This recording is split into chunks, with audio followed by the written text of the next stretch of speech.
State, you know, when I came out. So I always had this, you know, I had to come back there and play well, wanted to win the ball game. And I knew Spree type of fire intensity, the same as mine. And so we got to chirping at one another. We started going one-on-one, and the game got real physical and what have you. He'll make it back, come down and say some words I can't say right. I come down and say something to him. Then after the game, I think we ended up winning that game. And I see Spree walking off the court. I ran down to him and I grabbed him. I said, "Spree, that was fun." He looked at me and said, "Yeah." So, you know, it was just like, you know, you're playing in the park. And, you know, you go on at one another, and, you know, after the game is over with, you know, you shake hands and you go on about your business. But that was the game back then, you know, guys talk noise, unlike today's game. Guys talk noise and you just go with it, and it's a physical game, and at the end of it, you shake hands and you go on about your business. Are we missing something in the game now that it isn't as physical as it was? I hate to be like one of those old dudes like, oh, when we were kids. But man, those teams that y'all played on in New York, they couldn't actually exist now, right? I think they could, but I think the way I look at it is I would love to play today, standing with my style and the way I like to get up and down and shoot threes and things like that. I just think John and myself was right today, and it's the way we play. Yeah. I want to talk about that. No, I was going to say, yeah, to come down 105 and pull up a three without the coach looking at you crazy, would have loved that. It's a great point. Yeah, but had a lot fewer bruises too. Some bigger dudes wouldn't have been putting you on the deck so much. And I'm wondering if I want to talk about your individual careers a little bit, because your feistiness, John, is sort of, it's the thing of legend. You know, in '88, you come out of OK State, don't get drafted, catch on with the Warriors for a spell, and then go to the CBA. It really got to fight. And this is John Starks. You got to fight for it. But then the legend is, and I'm wondering if you can set the record straight, you get this tryout with the Knicks, and there's a dunk attempt over Ewing that inadvertently leads to you landing with the team, but it's not a straight line, is it? Would you mind telling that story a little bit for people who don't know?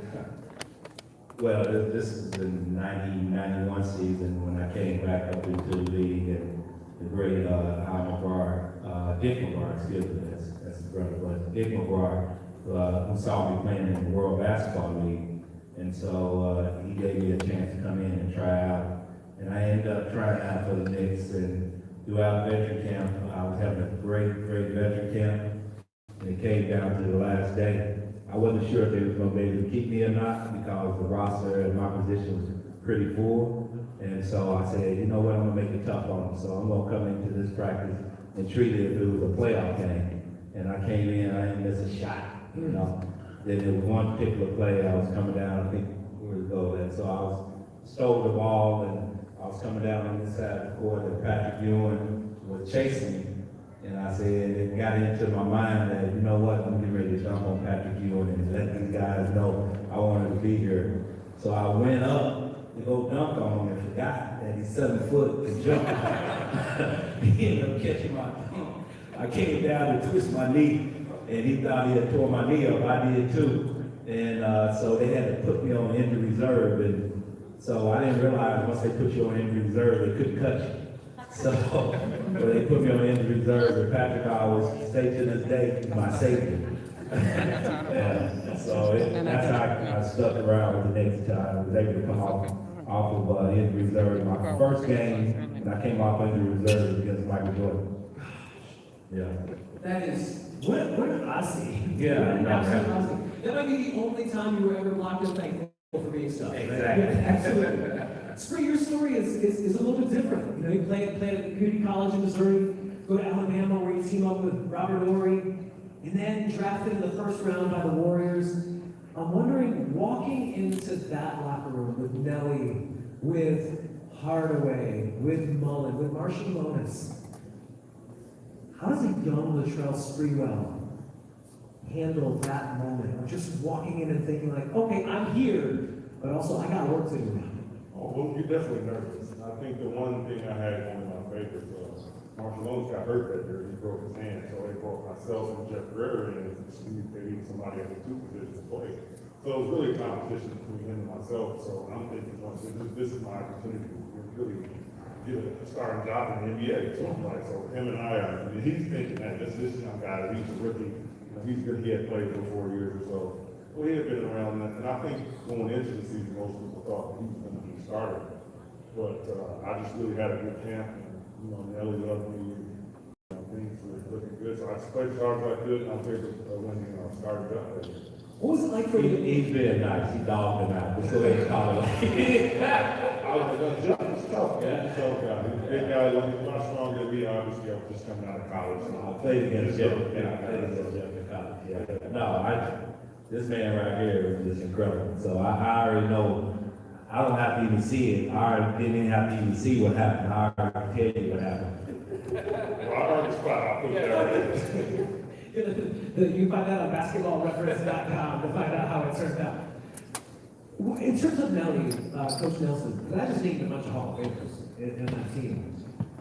How does Coach Nelson, in bringing along a young guy who was as fiery and feisty as you? I think he just saw a lot of potential in myself. I think I led the league in minutes that year. I mean, he wouldn't take me out the game at all. No matter what the score was, he just wanted me to get experience and get as much, be on the court as much as possible to help my game grow. You could tell I was athletic and had potential, but it was still a lot of things that I needed to work on at that point in my career. So he just wanted me to play as much as possible, and I did. So it was fun for me. And I think I can remember Charles saying, "Listen, Nelly's gonna let this guy in the third. He plays 48 minutes every game. He's gonna short his career." But I'm thinking to myself at the time, I love to play. I'm not tired. Just leave me out there. So I mean, I just got used to playing heavy minutes, and it really helped my game grow. It's fascinating because I think about you later in your career too, and some of the younger guys that you played with, that you probably saw like, man, if he just got the minutes like I got as a young guy, you really can see at 22 years old, you could probably run forever, right? Well, you could if you're young, obviously. As long as you don't have any injuries and things like that, yeah, when you're young, you can stay out there. I mean, I'm from the practice with McDonald's in my hand. Chris Mull was looking at me like, what's this guy doing? You're about to practice, and he's eating McDonald's. So I'm like, to me, it was like, hey, I gotta eat something before practice. So I'm really young, you can do stuff like that. So minutes are important to help you grow. So the more you play, the better you get, the more experience you have, the better you get. As long as you get that soda, nothing counts anyway, right? Nothing counts. John, 1993, you have a dunk that still, to this day, dudes my age get up and push people all around them when we see it. Of course, talking about Game 3, Eastern Conference Finals, Game 2, yep. That up that you went down too. You come off the wing, go up and absolutely cram on the Bulls, some guy named Jordan and another guy named Horace Grant, and it becomes a poster of our generation. Do you realize in that moment that was going to live on forever, or was, I mean, that series was just crazy anyway, but how long did it take for you to realize that moment was going to become iconic in your career? When that happened, 93? Yeah. So 2004? Yeah, yeah. When I came back and started working for the Knicks, when I realized that play was very special. Both of us, we done incredible things out there on the court to dunk on a lot of guys. But when you get Chicago Bulls doing the playoffs in 93, Horace Grant and Michael Jordan on a poster, that's special. That's pretty good. Yeah, that's special. You don't realize. I always tell people if that particular play happened anywhere but the Garden, it's just another play. Because it happened in the Garden, because who it was against, and the moments was waning in the game, like 50 seconds, and for me to complete a play like that was just special. It was very special. And you can make the argument that, the expression "put him on a poster" actually started that night. You can make that argument. So you don't have to Horace Grant. What happened to that Jordan guy? Did he ever do anything after that? I feel I don't think so. No, I never heard his name again. In 99 Street, you ended up going to the finals with the Knicks after you guys flipped spots, and you had a series to remember. I remember that slam cover. I still remember you on that slam cover after that series, but you were, obviously you guys, lose to the Spurs.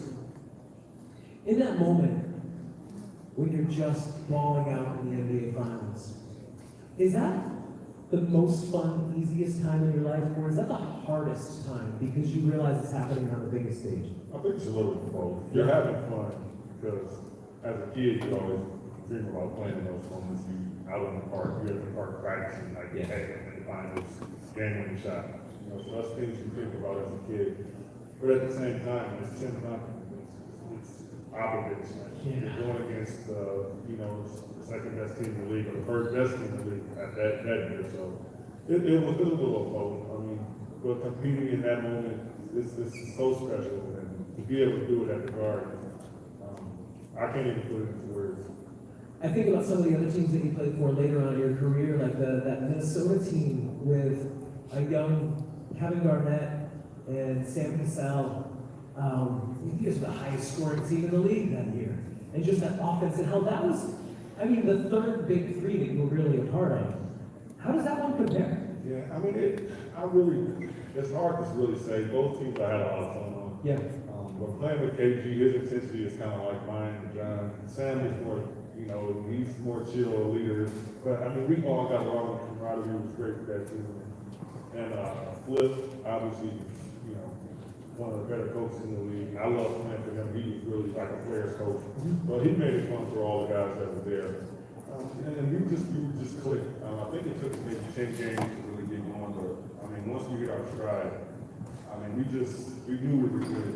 So we played with a certain level of intensity. You know, I look at both those teams though. I unfortunately had injuries. Patrick was hurt, LJ was hurt in the 99 finals. In the West Finals against the Lakers. Troy Hudson was hurt and Sam Cassell was hurt. So unfortunately for me, I didn't have the team at full strength.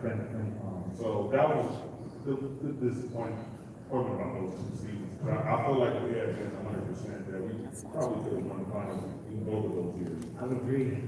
John, you get the news in 1999 that the trade happens, and you're going back to Golden State. That strikes me, you're not a guy for whom the business of basketball is a surprise. And your story is all about you grinded through business. But at that point in your career, can you take me through the reaction when you hear, I mean, you can clean it up if you need to. But what's your reaction like when you get told that you've been traded from the team that you've made yourself a stable for? Nice. Complete shock. You know, but to Dave's credit, Dave, Dave Checker's credit. He did call me and let me know that this possibly will go down, And I told him I don't want to go. What can I do? He's like, well, if you can get somebody else to go in your place, then we'll do the deal. I'm calling St. Jean, man. I don't want to come down. Like, John, you got to go. I was like, man, take this player, take that player. I don't want to go. Anybody. And so, you know, the hardest part, you know, it's not so much for us players, but we got fans. That's the hardest part. You know, because you used to know, I know from being, you know, dropped from a team when I was with Golden State that anything can happen in this league. You know, they tried to trade Dr. J at one point in time. You know what I mean? So anybody can be traded. So you just know, just prepare yourself mentally. And St. Jean come out, he told me, he said, I'm gonna give you 2 days to think about if you want to come out here or not. Then I'm still a family. I told my wife, she talking about, well, you got 2 days to think that you got to go. I gotta go. And so I went on out there. But no, it's tough. It really is tough. But it's harder on the family than it is on the player. I like you were saying, she's like, I'm staying right here. I like where I am. I'll see you when you get back from San Francisco. Spree, for you, how about you? I mean, this was you. You were coming. So what was that like for you? A lot of pressure, especially with John getting traded for John. He's such a fan favorite in New York. I knew it was a immense amount of pressure just for everything that I had gone through coming from Golden State. But I was just looking forward to it. I was excited. I told Patrick Quinn a few years before that. I was a little upset they didn't trade, well, they didn't, look at me doing free agency. Okay. They signed Allen. Allen was free agent, I was, and Reggie Miller, who were three of the top guards at the time. Yeah. That were up for free agency. The Knicks never even looked at me, they went right for Allen, so I saw Patrick probably a year like that. Like I wanted to go to New York, like, tell management that, you know, a little ticked off by that. So, Yeah. I mean, so I think they had that in the back of their mind when the opportunity came. Once you get there, did it live up to your expectations? Oh, absolutely. Like Absolutely. the New York You lifestyle? know, the first preseason game, I think, the first half I maybe had 2 points.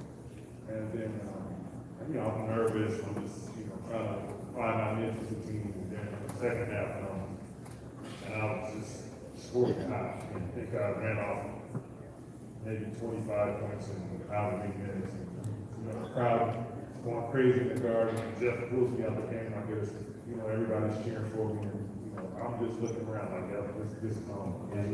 Yeah, I felt, you know, a certain level of comfort at that point. It's awesome to hear you guys tell these stories, it really is. So I've only got probably another 5 questions for these dudes. I want to encourage you all, if you're grabbing photos and you want to share them online, you want us to see them, you can tag at HoopHall and use the hashtag HoopHallHangouts. We'd love to see what you're doing today. John, can you talk about this particular moment? You've lived the life of dreams, and yet here we are sitting under the dome of the Basketball Hall of Fame, talking to hundreds of people who've driven out to see you today. How do you contextualize this moment? I know it's kind of crazy, you know, growing up in Tulsa, Oklahoma, and, you know, having dreams about making it to the NBA, as Spree did. And today we can sit here. It's just mind blowing, to be honest with you. You know, you don't even think about these things, you know, when you're young. All you think about is your dreams of trying to get that opportunity to play in the NBA. And once it happened, you know, it was just an incredible moment knowing that all the hard work that you put in since you were yay high, and to be able to get that opportunity to make a team, it was very special. But to all let this come to this point where we're sitting at, it's a special moment. I appreciate that. Spree, same question. Can you contextualize this for yourself? Well, I mean, it's same as what I'm saying. It's nothing, you don't really think about it when you're practicing at the park, thinking about, you know, this is being the finals. It's just, like I said, you're so focused on making a team and being a part of an NBA team, you don't really think about what it would feel like to be in the Hall of Fame. So it's definitely something special. I think more than anything makes you feel appreciated. You do put in a lot of work to get to be in the NBA. It's extremely hard. You have so many people that want to be in that position. So to actually attain that, it's an honor. And so to be sitting here and being in this moment, it means a lot. That's awesome. All right, I want to play a little lightning round before I let you go. So the rules are really easy. I want you to answer at the same time. I'm going to ask you sort of just an easy question, easy answer question. I'll count to 3. Don't wait for each other. Just give us your answer, and we'll see how you guys match up here. It's a historic Hoop Hall hangout. I've never had 2 guests at once before. I want to see how this works. So we'll experiment here. All right. The first question is: you think about it. I'll count to 3, and I want to hear your answer. Who is the most important Knick in franchise history? The most important. Patrick. Okay. Yeah, that felt like it was a leg. Yeah. That felt like it was for you. Yeah. That's I'm the same thing. By far. By far. Yeah. The next one, who is the most impressive scorer that you have both played with? Jordan. It's Well, I usually say played. Oh, played. Chris Money. Chris Mullen. Yes. Chris Mullen. Also, Chris, I like that. KG for me. This is the diversity, his ability to score in the paint, shoot threes, intensity on defense, everything he brings to the The table. reason why I say Chris Mullin probably couldn't be Porter's runner. But he can get his shots up and he can score on anybody. And I was very impressed when I came to Golden State in that game and played with him. Yeah. On how easy he scored the last one. Yeah, Euro step, exactly. Exactly, yeah. He was, and I like that you took the word impressive, because you were like, yeah, that's what makes it interesting about Chris. That's nice. Yeah. All right, what is the one franchise that when I mention it, all these years after your career, I mention the franchise's name that's still, you just, can't handle it anymore. You just don't, you can't do it. Indiana. Indiana, yeah. I know why I do. Chicago. And you were in Indiana. I love that. Give me which current member of the Knicks gives you most hope for the future? RJ. Yeah, that's real good. RJ's that great, right? RJ's that good. Yeah. I like Obi too, though. Yeah. Name him quickly. I like the young Lucas. Yeah. But if I have to pick one player, I would say RJ. Yeah. Yeah. He since he came into the league, he's been improving year after year. And, you know, that's what you like to see in a young player. If you say you couldn't do this, he back with it and more better than what he did the year before. So I like his intensity and the way he plays. Like last year when the Knicks were struggling and the fans were getting on the team, he just put his head down. He didn't say nothing. He put his head down and lifted his play. That's what you like to see in a young player. Yeah, he finished the year really strong. Yeah. He finished on a high note for us. I mean, that's like John said, it's going to see when you see guys come up one person having that work ethic. Yeah. I mean, it's just going to take. Is that how you can tell if the guy is fit for New York? If he doesn't No, want to yeah, come out yeah. and fight back, if he just wants to go to work? Exactly. Yeah. Exactly. You don't give in to the things, but once they feel like you give You in. don't want to turn him on you. Yeah, exactly. So, but it's in New York, so it takes a different mentality to play in this city, and RJ definitely has that power, as well as a bunch of other guys. One of the big reasons for New York fans is so knowledgeable, they're so passionate about the sports teams and their players that they'll get on you if you're not really supposed to. Yeah. My final question for you, which guy in the league, which young guy in the league reminds you most of yourself? Oh, man. Well, for me, it was Russell. Yeah. The way he gets up and down, back to basket, Yeah. just plays with ferociousness. And I just like the way he plays. If I had to point to one person, I would say Russell. I agree with you on this. Yeah, I always respected him, especially when he was in Oklahoma City, when Kevin left Oklahoma City for Golden State. He didn't qualm about it. He just put that team on his back and let him to the playoffs. Yeah. You know what I mean? That says a lot about his mentality. Yeah. Sure, I think he gets enough credit for that. He doesn't. He doesn't. Average triple double for 3 straight years. Yeah. That's crazy. That was something like Yeah. over and over Yes, and over yes, and over. yes, yes. Ladies and gentlemen, please give a warm thank you to John Cook.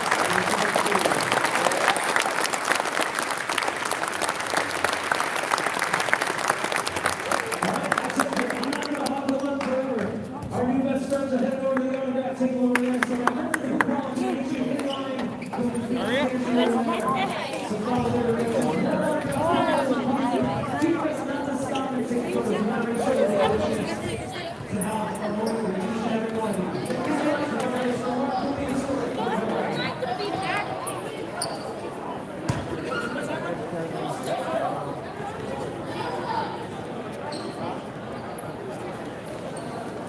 Oh, now we're in it. I don't know.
That was all you? Yes. I recorded that last ticket. I was in the audio on my phone, but it was really I thought it was a perfect.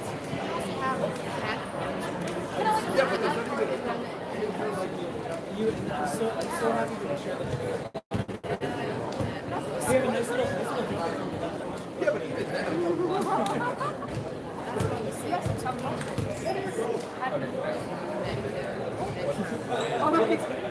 when's next time? Well, now you don't get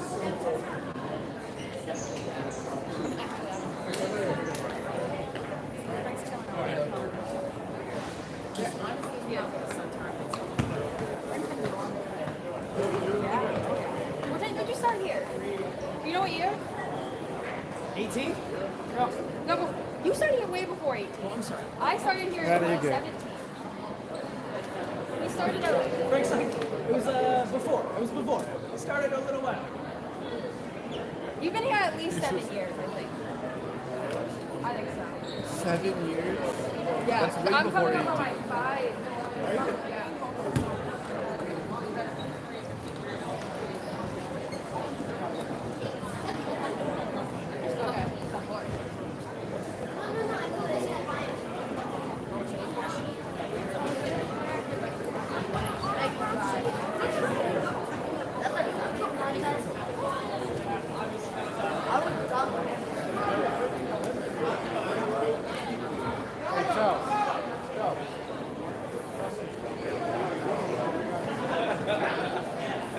Oh my god.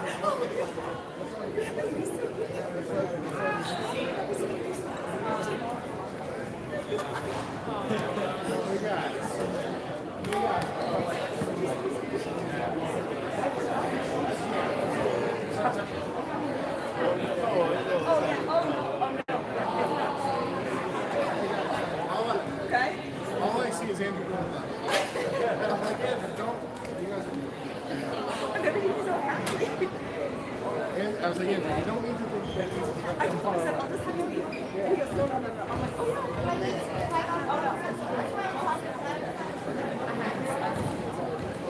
No, I believe it. Oh, gotta make your day. Yeah. If you take a picture.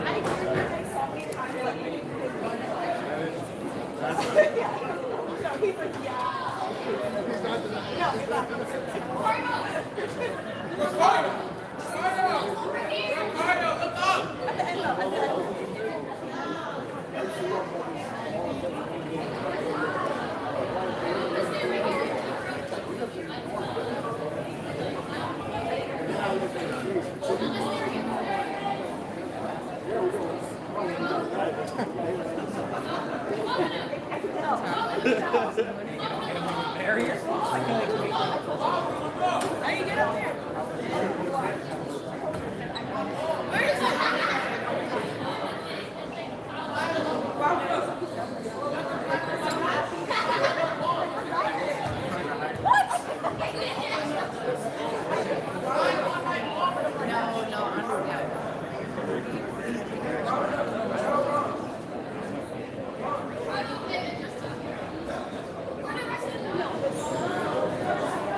Say bye.